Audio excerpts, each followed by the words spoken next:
Shalom, selamat pagi Bapak, Ibu, Saudara, rekan-rekan yang saya kasihi di dalam Tuhan Yesus Kristus. Kembali pada pagi hari ini saya menjumpai Bapak, Ibu, Saudara semua melalui program Motivasi Pagi. Firman Tuhan pada pagi hari ini terambil di dalam Amsal 3 ayat yang ke-5 sampai ayat yang ke-6. Terjemahan baru kedua berbunyi demikian. Percayalah kepada Tuhan dengan segenap hatimu, dan janganlah bersandar kepada pengertianmu sendiri. Akuilah Dia dalam segala lakumu, maka Ia akan meluruskan jalanmu. Amin. Bapak, Ibu, Saudara yang dikasihi Tuhan, firman Tuhan pada pagi hari ini membahas hikmat dalam mengandalkan Tuhan di atas pengertian manusia. Nats ini dimulai dengan kalimat percayalah kepada Tuhan dengan segenap hatimu. Kata percayalah dalam bahasa Ibrani adalah batak, yang menggambarkan perasaan aman, berharap, dan bersandar tanpa ragu-ragu, seperti seorang anak yang menjatuhkan diri di dalam pelukan orang tuanya. Dalam pemikiran Ibrani, hati atau leb bukan hanya pusat emosi, melainkan pusat intelektual, kehendak, dan keputusan. Percaya dengan segenap hati berarti melibatkan seluruh aspek keberadaan kita, bukan sekedar perasaan emosional yang pasif. Bapak, Ibu, Saudara terkasih, frase dan janganlah bersandar kepada pengertianmu sendiri.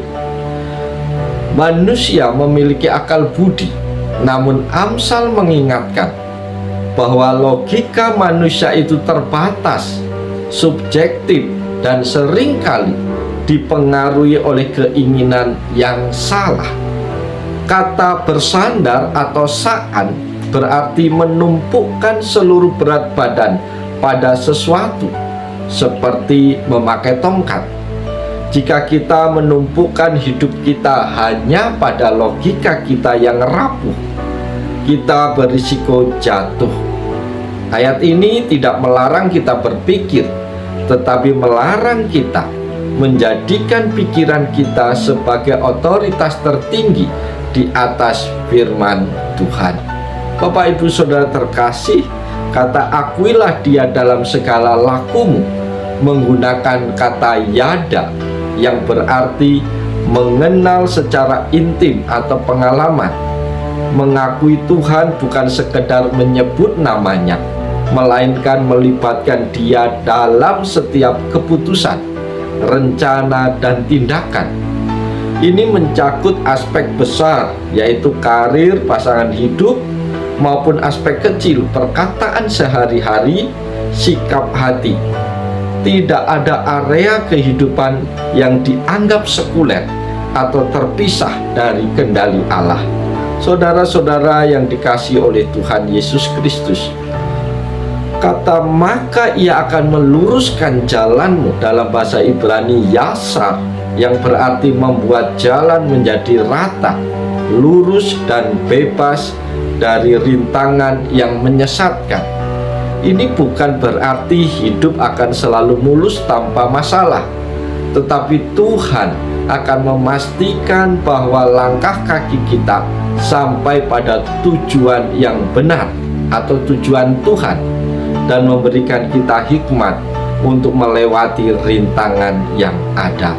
Bapak, Ibu, Saudara terkasih, apa yang bisa kita pelajari dari bagian firman Tuhan pagi hari ini?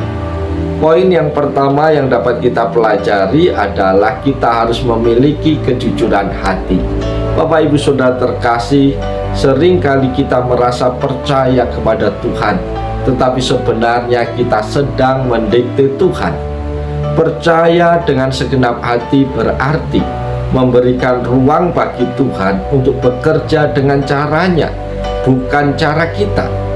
Renungkan apakah masih ada area dalam hidupku atau hidupmu, yaitu keuangan, jodoh, masa depan, dan lain-lainnya, yang masih kita genggam erat dan belum kita serahkan sepenuhnya kepada Tuhan. Poin yang kedua yang kita renungkan pagi ini adalah berhenti mengandalkan logika semata. Para sahabat yang dikasihi Tuhan, ayat ini tidak menyuruh kita menjadi bodoh atau tidak mau berpikir, namun ia memperingatkan tentang bersandar atau menjadikan tumpuan utama.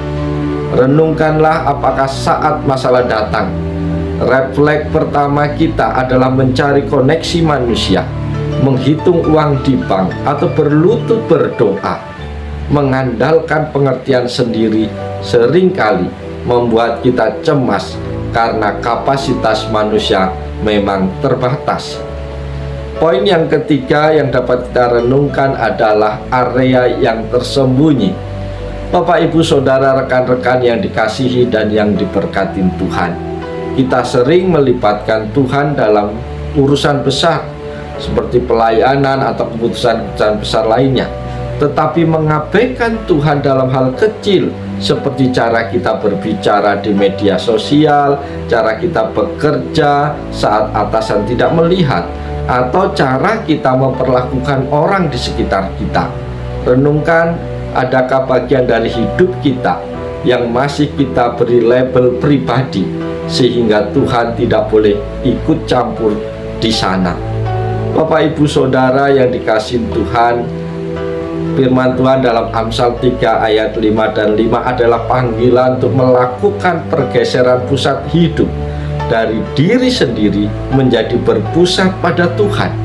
Karena itu, ketika kita melepaskan kontrol atas pengertian kita yang terbatas dan menyerahkannya kepada hikmat Allah yang tak terbatas, disitulah hidup kita akan diarahkan pada jalan yang benar dan berujung pada kebaikan sesuai dengan kehendak Tuhan. Bapak, Ibu, Saudara yang diberkati Tuhan, biarlah firman Tuhan di pagi hari ini menolong, memberkati, memotivasi kita untuk tidak senantiasa mengandalkan kemampuan, mengandalkan logika kita, tetapi mari kita bersandar sepenuhnya kepada Tuhan, menyerahkan segala sesuatu dengan sepenuh hati, dan izinkan Tuhan bekerja di dalam setiap keterbatasan kita. Oleh sebab itu, mari kita jalani hari ini dengan penuh semangat, dengan penuh sukacita. Lakukanlah yang terbaik, libatkan Tuhan di seluruh aspek hidup hari ini. Tuhan pasti menolong, Tuhan pasti memberkati kita semua. Oleh sebab itu, shalom, selamat pagi, Tuhan Yesus berkati kita semua. Haleluya, amin.